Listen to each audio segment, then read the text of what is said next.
The other day, a couple called asking for my opinion on moving to the Tampa Bay area. They had just read an article that ranked the top cities to live in Florida and wanted me to rank Tampa versus St. Petersburg versus Clearwater for them. And I said, I'll do even better than that.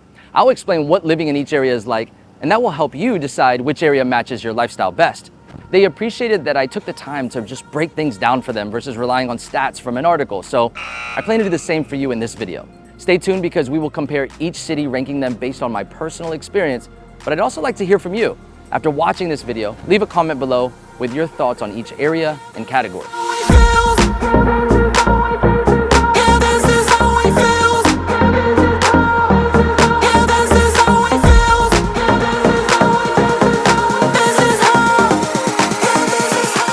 Kicking things off here in downtown St. Pete, there's nothing better than jumping on the free trolley to get around. All right, so I got Terrence, one of the trolley drivers down here in downtown St. Pete. He's gonna tell us a little bit about what he likes about the downtown area. It offers a lot between food, museums, art, entertainment, the water, of course. It's just very calm, very peaceful, very beautiful. Liz, share with the folks, what you like or one thing that you love about St. Pete. Well, it's the vibe near the water, the people. I'm a transplant from Miami, so it gives off that same type of vibe. The atmosphere is like no other. The sun, the fun, and just the people itself.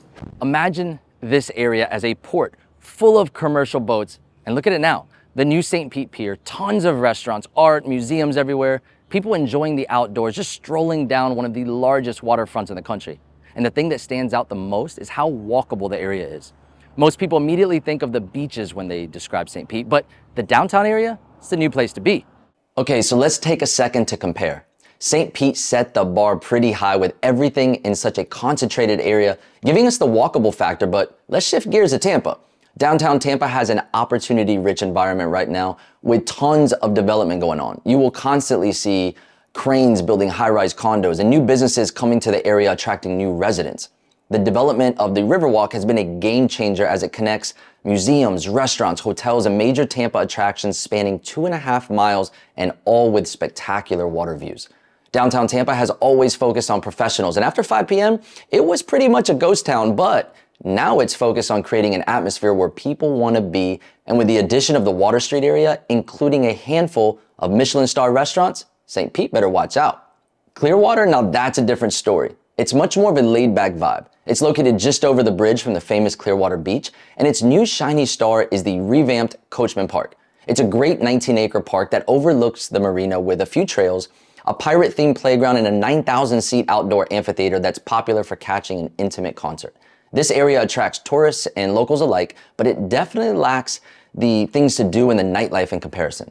All of these downtowns have great experiences, and I think over the next decade, Tampa has the potential to have the best downtown area, but based on where things are today and the current walkability factor, I'd have to give the slight edge to downtown St. Pete. Over the last few years, people have flocked to the Tampa Bay Metro, making it one of the best places to live in Florida. Many have relocated here for our strong job market, including sectors like medical, financial, professional services, and the one that surprised me the most was our strong tech sector. But let's be real. It's for our fun in the sun, and there's no denying we have some of the best beaches in the country, so let's touch on that. Most people think that Tampa has beaches. I mean, I get calls all the time with people moving here, and when they tell me that they want to live within 15 minutes to the beaches, they get a little bit confused when I tell them that Tampa's at least 35 minutes to the beach. Tampa has great boating on the bay, but really no beaches. So sadly enough, Tampa easily loses this battle. So let's go ahead and focus on its neighbors across the pond. Every year, TripAdvisor puts out a list of the best ranked beaches, and St. Pete and Clearwater are consistently in the top 10, with both carrying the title of the #1 best beach in the country, at least at one point in time. St. Pete Beach carries an old Florida vibe. It's a little more laid back, and while it can get, some busy crowds, they're slightly less than what you see at Clearwater Beach. The beach bars have more of a local flair, and the historic charm of Paso Grill Beach and the ability to camp overnight at the popular Fort DeSoto Beach is a nice added bonus. If you like to be pampered, the Don Cesar, or as my daughter calls it, the hotel that looks like a big pink wedding cake, is a 5-star resort where you can totally unwind and enjoy it on a cabana on the beach while the kids just go ahead and collect shells. As a kid, I remember Clearwater Beach always having a very mom and pop feel to it. Smaller hotels and motels, But now it's a little bit more commercialized with those big hotel chains. But let me tell you, the Sugar Sand Beach is massive and you get some of the best sunsets over the water. I would know because I got married at the beach at sunset and it was the perfect backdrop. Pier 60 is a centralized landmark in Clearwater Beach with small restaurants and fun shops, and you can easily walk over to Frenchie's Rockaway Grill, which is a staple if you want a grouper sandwich, and you can never go wrong with a cold one on the beach. Personally, I like St. Pete Beach better for the more relaxed vibe and hole-in-the-wall, bars, but I would give a tiny edge to Clearwater Beach. But it is as close as it gets, and they are both fantastic beaches. And a local tip here, between Clearwater Beach and St. Pete Beach, there are close to 35 miles of sugar sand beaches, and a lot of them are award-winning, but they just kind of fly under the radar, so go have fun and explore them. Let's touch on real estate, but before I do, take a second and subscribe to my channel so you don't miss any of our new content. And if you're thinking of moving to the Tampa Bay area, we are licensed realtors, and that's our bread and butter. It's never too soon to reach out to my team because we would love to help you and your family find your next home.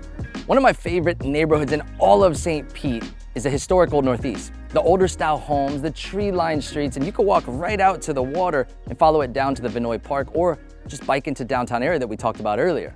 Much of St. Pete, Clearwater, and the city of Tampa for that matter will consist of older pocket neighborhoods, as these cities they're all built out just decades ago.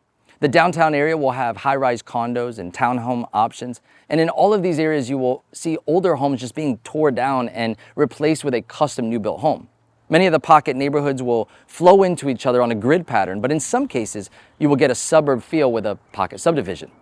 All areas offer waterfront living with access to boating, but not all of these three cities offer new construction options, if that's more your cup of tea. And that's where Tampa stands out a bit more. St. Pete has nearby towns like Pinellas Park and Seminole, and Clearwater actually one-ups that with some of my favorites, Dunedin, Palm Harbor, and Safety Harbor. But when it comes to newer areas with tons of potential, new construction homes, and out-of-this-world master plan communities where you might forget all about the beaches, Tampa hits it on the head. The northern suburbs, including Wesley Chapel, Land O'Lakes, Lutz, and Odessa, have amazing schools, and the new communities just keep coming. And to the southeast of Tampa, from Riverview all the way down to Parrish, it's pretty much more the same. Now, not excluding beach living, but more looking at all real estate options as a whole, Tampa is winning so far.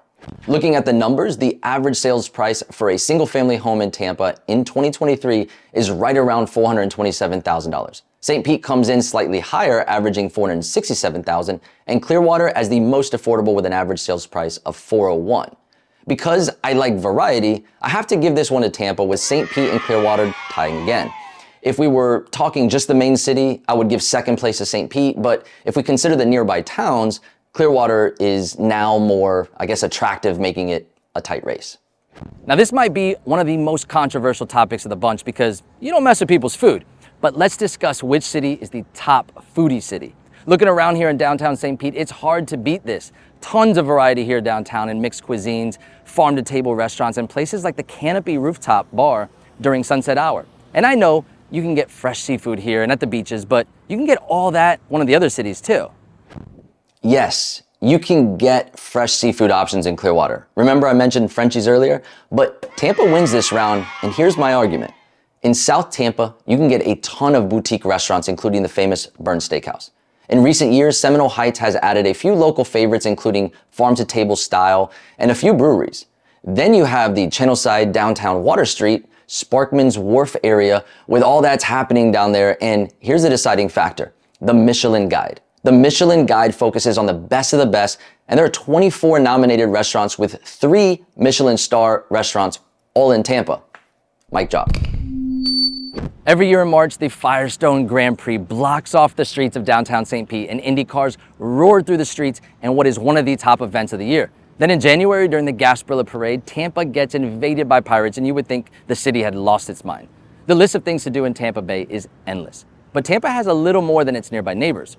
St. Pete rocks it with its art scene, the Pride Parade, live music at its many theaters, and Clearwater, it's fun with its beach events like the Sand Castle Festival at Pier 60 and local events, but Tampa has this locked down. St. Pete has a ton of festivals, but Tampa has one every other week. And what about sports teams? St. Pete has the Rays and the Rowdies. Clearwater has the Phillies and the Blue Jays spring training in Dunedin. Then you have Tampa with the Bucks and the Tampa Bay Lightning right in downtown. You have the Yankees spring ball, and they just announced a pro women's soccer team starting in 2024. Tampa has the Seminole Hard Rock Casino, And how about 20 minutes away, you can go blueberry and strawberry picking for a change of pace. It's literally endless here. Tampa has Royal Caribbean leaving right from the port, and why not add the cherry on top? I'll go ahead and mention that J.D. Power named the Tampa airport as the best large airport in the country for the second year in a row, and it's hard to argue that. Now, I'm a little biased because I grew up in Tampa and I warned you at the beginning of this video, but I also asked you to share your thoughts in the comments, so let's see them. And I will admit, each area has its pros and cons, and while Clearwater is a little slower paced than the other two, there's a lid for every pot, and it's the perfect place to live for some. I mean, who can complain about living down the road from the beach? If you're thinking of moving to the Tampa Bay area, don't wait. Reach out to my team, and we would love to help you and your family find your next home. So until that next video, I'll catch you later. Oh, Definitely a delay. foot's back.